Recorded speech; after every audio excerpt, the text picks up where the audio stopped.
La chanson s'appelle Kiertoradat. Le chanteur est un auteur, compositeur, interprète finlandais qui s'appelle Arpa. Vous savez qu'en Finlande, on a un correspondant à CKIA. Jean-Philippe Payette vit là-bas depuis plusieurs années. Il anime La Callieuse ici à CKIA tous les mercredis de 22h à 23h. Bonjour Jean-Philippe. Bonjour, en même temps. Ça va bien? Ça va très bien, toi? Connaissais-tu cette toune-là? Arpa, oui, bien sûr. Arpa, c'est un des chouchous de la scène indie rock. Donc, mon émission s'appelle La Callieuse, quartier Carlio. On entend du Arpa dans le quartier Carlio régulièrement. Bon. On a décidé aujourd'hui à Québec Réveil de mettre à profit, en fait pas juste aujourd'hui, au moins une fois par mois, de mettre à profit cette ressource extraordinaire-là que constitue Jean-Philippe, que constitue sa présence en Finlande. La Finlande qui est un pays extraordinaire, qui est bien en avance sur le reste du monde à beaucoup d'égards, mais qui ressemble au Québec à beaucoup d'égards aussi. Et ça transparaît, ça, dans l'actualité finlandaise. Et précisément aujourd'hui, je veux m'entretenir avec Jean-Philippe d'un sujet qu'il a porté à mon attention. En fait, ce qu'il a partagé avec moi, c'était à l'origine un article d'un magazine américain de gauche qui s'appelle Jacobin. Et ce sont les compressions en culture qui sont imposées en Finlande par la coalition gouvernementale de droite. Il est question donc de sabrer 18 millions d'euros cette année dans le budget des arts et de la culture. Ça équivaut à peu près à 26 millions en dollars canadiens. Et il y a des opposants à ces compressions-là qui ont lancé une importante campagne, je pense que c'était l'année dernière, une campagne qui s'appelle Saksetseis. Comment tu traduirais ça, Jean-Philippe? Saksetseis, ça voudrait dire coupons les coupures. Coupons les coupures, hein? En anglais, ils ont baptisé ça cut the cuts. Donc, effectivement, coupons les coupures, ou comprimons les compressions. Ouais. Je veux qu'on parle de ça, Jean-Philippe, avec toi. Et puis tu pourrais peut-être commencer par nous donner un aperçu de la composition du gouvernement, parce que c'est une coalition, je pense, qui dirige actuellement en Finlande. Hein? En Finlande, c'est toujours des coalitions. Ça fait partie du système politique depuis la naissance du pays au début du 20e siècle. Donc, puisqu'il y a la proportionnelle, puisqu'il y a 200 sièges au Parlement et que donc le pourcentage de votes obtenus qu'on multiplie par deux nous permet de voir le nombre de sièges par parti. Et donc, à chaque fois qu'un nouveau gouvernement est élu, pas le choix, il faut former des coalitions. Il n'y a jamais un parti en Finlande, vu la grande, diversité des offres et des couleurs politiques. Forcément, il faut faire apparaître un arc-en-ciel avec le parti qui domine, donc qui arrive premier. Traditionnellement, les sociaux-démocrates, centre-gauche, qu'on connaît au Québec peut-être un peu plus du fait que la dernière première ministre social-démocrate de la Finlande, c'était Sanna Marin, qui a été très visible le temps de son règne. Exact, très jeune femme, donc qui a dirigé le pays au moment de la pandémie notamment, ou sinon, donc on l'aura compris, le bloc bleu plus conservateur avec le parti de la coalition nationale qui est au pouvoir présentement. C'est avec son chef Petteri Orpo, qui est premier ministre, et qui, au moment des élections, donc, a dû former une coalition avec des partis ayant une certaine affinité avec son programme. Et ce que ça a donné ce coup-ci, donc, c'est donc le parti de la coalition nationale, une sorte de coalition Avenir Finlande, si on veut, qui s'est uni, qui a demandé, donc, qui a réussi à former une coalition avec le Parti chrétien-démocrate, avec quelques sièges, un parti qui est traditionnellement au pouvoir, les suédophones de Finlande, donc un parti qui défend la minorité historique, puisque la Finlande est un pays bilingue, hein, avec une minorité suédophone qui, moi, me fait penser à la minorité anglophone du Québec. Et c'est là qu'il y a peut-être un marqueur plus net. Le parti qui est finalement l'allié le plus significatif, c'est le parti qu'on appelle donc les Perussuomalaiset. Et c'est important de bien traduire le nom de ce parti. Les Perussuomalaiset, parti là, de la tradition, disons, nationale populiste qui existe en Europe dans la foulée de Jean-Marie Le Pen notamment, dont on a un peu parlé plus ces derniers temps. Donc les Perussuomalaiset, on reconnaît peut-être finlandais, Suomalainen, Suomalaiset le pluriel, les Finlandais, mais on a Perus, qui est le préfixe. Je fais un peu de linguistique ce matin. Perus, c'est la base. Mais dans une perspective comme la nôtre, celle de la politique, et je pense qu'au Québec, on a un terme parfait, Perus, c'est la souche. Donc, Perussuomalaiset, c'est les Finlandais de souche. C'est le nom du parti ça marque tout de suite ça nous donne tout de suite une idée de la couleur, de la teneur, et c'est le parti de la ministre des Finances. C'est un parti qui a un poids considérable dans ce gouvernement en ce moment. Ça fait apparaître vraiment une perspective politique qui nous permet peut-être de comprendre pourquoi on discute aujourd'hui, notamment. Oui, on traduit en général le nom de ce parti-là en français par Parti des vrais Finlandais. Est-ce que ça... Alors ça, je peux apporter une précision. C'est le parti lui-même qui a cherché à rendre la chose un peu plus digeste, peut-être. C'est en anglais, ils ont dit non, en fait, on est les True Finns. Donc, c'est de là, mais c'est le parti lui-même qui a décidé d'édulcorer, je pense, un peu la teneur du propos. Je pense que Finlandais de souche, c'est en fait la traduction la plus nette. C'est ça. Donc, une coalition droite-extrême droite qui a annoncé ces compressions-là l'année passée et s'est formé donc ce mouvement-là ou cette campagne-là, Sakset-Seis. Est-ce que c'est une grosse affaire, Jean-Philippe, dans l'actualité finlandaise? Est-ce qu'on en parle beaucoup? Alors, on en a parlé, disons, dans le crescendo de la manifestation, de la création du mouvement. Donc, c'était des artistes qui, dans toutes sortes de domaines, bien sûr, hein, le monde des arts, avec un S à la fin, qui ont décidé de se mobiliser. Et traditionnellement, en Finlande, il y a beaucoup cette culture de la pétition. C'est-à-dire qu'on mobilise les gens en leur demandant de signer une pétition, qui était là, évidemment, une pétition qui cherchait à contrer et à chercher à, finalement, à ce battre en brèche ou à dénoncer ces compressions-là, ouais. C'est ça. Et donc, les artistes se sont mobilisés avec comme point culminant une manifestation autour des célébrations de la fête de l'indépendance début décembre.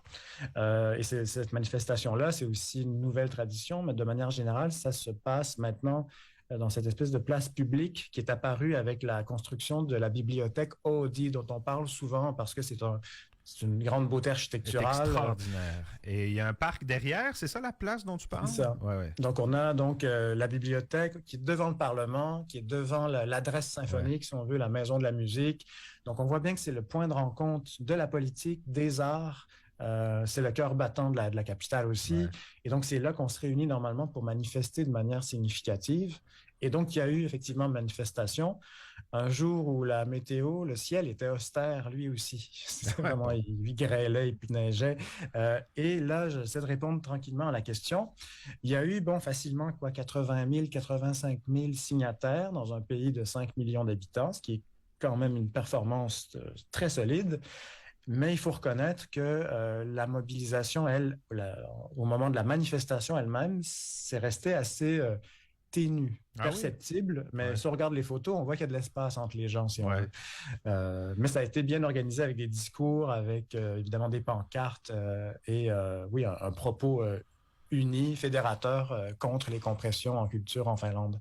Au sein de la population, est-ce qu'il y a une adhésion massive ou ça se découpe suivant les clivages politiques, un peu comme ce serait le cas au Québec? Je pense à la crise étudiante, par exemple, en 2012, où tout le monde n'était pas... alors oui, on pense pour des raisons évidentes là, à ce type de mobilisation. On n'est pas du tout du côté du printemps érable. On est dans un hiver budgétaire. Hein, et oui, il y a une adhésion. Alors, il y a une adhésion certaine, disons, gauche, centre-gauche.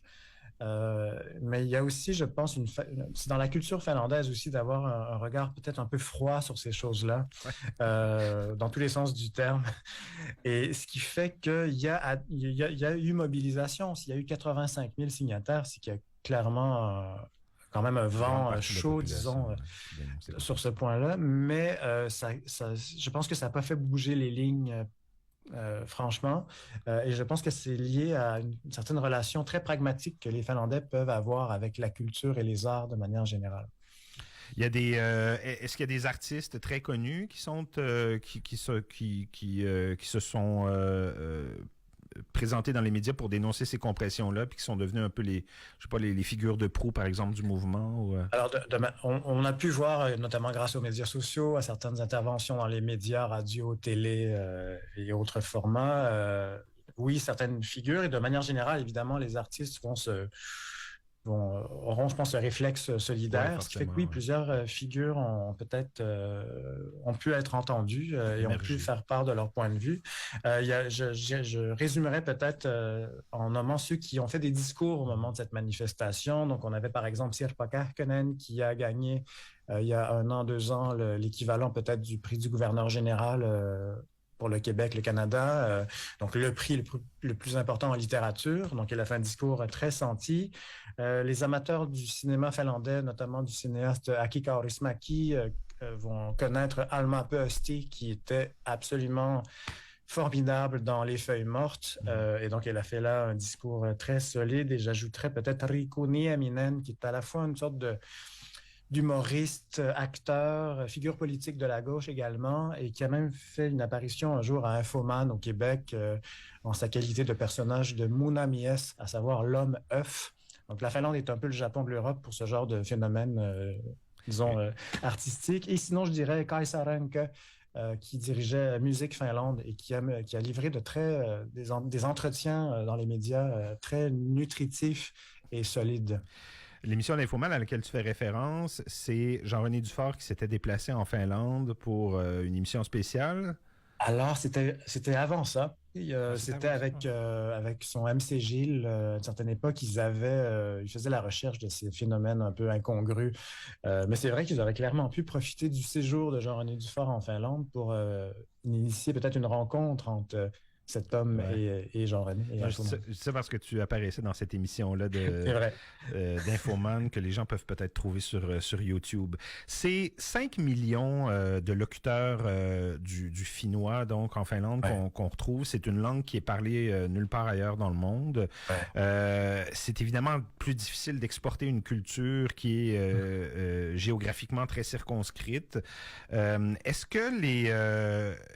que les questions existentielles qui viennent avec ce statut-là occupent beaucoup les Finlandais? Cette question-là de la survivance de leur culture à travers une langue qui est très peu parlée dans le monde, dans un contexte où la Finlande s'inscrit de plein pied comment dire, dans le mondialisme puis dans l'ouverture au monde. C'est un pays, c'est probablement le pays le plus moderne sur la planète. Comment ils concilient ces deux choses-là? Il y a une relation assurément affective avec la langue parce qu'au fond, c'est un peu cette idée à l'ancienne d'une langue, une nation. Et ils ont effectivement une langue aussi assez singulière qui ressemble à peu près rien. Ouais, ouais. Et c'est vrai que ça contribue sans doute évidemment à une sorte d'identité nationale, un tricotage métissé serré évidemment au 21e siècle. Alors, il y a une relation. J'aurais tendance à dire qu'il y a peut-être 2 écoles sur la langue en Finlande. Il y a les combattants là, qui vraiment peuvent s'inquiéter Mhm. effectivement pour la langue. Le finnois est une langue qui est très souple et qui a aussi une capacité d'absorption des emprunts, notamment à l'anglais, Ah phénoménale. oui, c'est vrai? Parce que ce qui est assez intéressant avec le finnois, c'est que c'est un système de sons, de double ou simple voyelles, consonnes, ce qui fait que tout mot qui entre se transforme en un mot finnois, ce qui fait que si je dis par exemple Tupperware, ben là je viens de dire Tupperware. Donc c'est ça. Ouais. Mais on a entendu du finnois clairement dans Ouais. l'abs. Donc c'est vraiment le finnois. La Finlande, c'est un marécage. C'est d'ailleurs un peu l'idée du mot, le suomi en finnois apparemment. Euh, mais la langue aussi est un marécage. Donc, il y a ces gens qui ont vraiment cet attachement très fort. Il y a ces autres qui, justement, devant ces emprunts, y voient une grande forme de vitalité. Et puis, il y a aussi une réalité que je sais que tu as séjourné en Finlande, tu as pu le constater toi aussi. La langue anglaise est très présente. Les affiches, les publicités, Mais les pas juste ça. Finlandais. Au-delà de ça, tu peux t'adresser en anglais à qui que ce soit où que tu te trouves en Finlande, puis tu es Absolument. quasiment sûr de trouver un interlocuteur qui est capable de te parler d'une façon fluide en anglais. Ça, c'est Ah, fascinant quand on visite le pays. et qui le parlera Ouais. vraiment très, très Oui, bien, oui, oui, tout à effectivement. fait. Ouais. Je pense que c'est le côté très internationaliste des Finlandais ici. C'est que Ouais. tout en étant effectivement un peuple de quelques millions d'habitants, il y a cette idée très claire il faut créer des passerelles pour justement Ouais. participer au monde et ça passe par les langues. La Finlande est un des pays en Europe, je pense, qui sont en deuxième position après les Slovènes. C'est là où on parle le plus de langues étrangères Mhm. en Europe. Ouais. Donc, des gens qui parlent 3, 4 langues, 5 langues en Finlande, c'est pas si rare que ça. Est-ce que chez les artistes, la tentation de créer en anglais est présente? Elle existe. Il y a des artistes finlandais qui utiliseront l'anglais aisément dans leur production, mais on écoutait Arpa, c'est un exemple sympathique avant qu'on discute. Mais il y a une scène musicale, artistique, le cinéma, la télé finlandaise. Elle se fait en finnois, ça, il n'y a aucun doute. Et en termes de musique finlandaise, à chaque semaine, j'ai des choses stimulantes à découvrir et par ricochet à présenter à l'émission La Callieuse une fois par semaine à CKIA. Preuve d'une vraie vitalité culturelle dans le pays, en finnois, je précise. Et d'ailleurs, je pense que c'est un peu l'idée, hein. Par la production culturelle, une langue, un peuple, son identité peut assurer une forme de pérennité. Et je pense que ça, les Finlandais l'ont compris. Jean-Philippe, on aura le plaisir de parler au moins une fois par mois, toi et moi. On a décidé d'avoir ces discussions passionnantes-là d'une façon plus régulière. Donc, une fois par mois, on va te rejoindre dans ton appartement. Tu n'es plus dans Kallio, là, hein? Tu n'habites plus dans Kallio. Juste après Kallio, je suis rendu dans Hermannimäki. Juste au nord, c'est ça? Un peu au nord de Kallio? Bon. Pour référence, si vous voulez jeter un coup d'œil à cet article qui a inspiré cette chronique d'aujourd'hui et dont m'a parlé Jean-Philippe, c'est sur le site Internet du Jacobin, qui est un magazine que je ne connaissais pas, un magazine de gauche américain. L'article s'appelle « Finnish Right-Wingers are Defunding Culture », signé Mike Watson. Merci beaucoup, Jean-Philippe, d'avoir pris un moment pour nous parler aujourd'hui. Puis on remet ça dans un mois en février. C'est un rendez-vous. Bye Merci, bye. Philippe. Kiitos. Kiitos. Vous écoutez CKIA 88.3, Radio Urbaine.